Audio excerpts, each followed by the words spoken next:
يوم يكون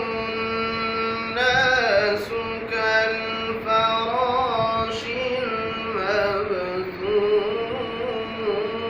المبثوث وتكون الجبال كالعهن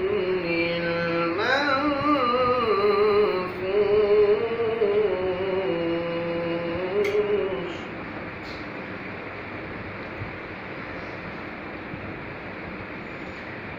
بسم الله الرحمن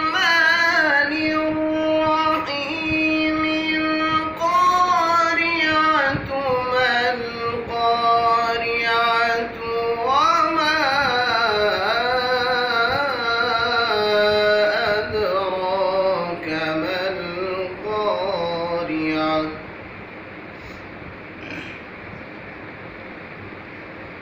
يوم يكون الناس كالفراش المبثوث وتكون الجبال كالعهن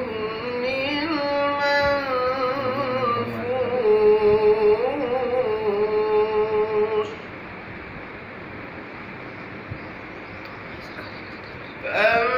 فأما من ثقلت موازينه فهو في عيشة راضية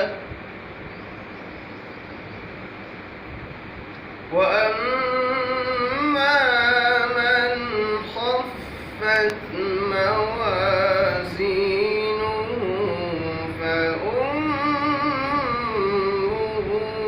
هاوية وما أدراك ما هي نار حامية صدق الله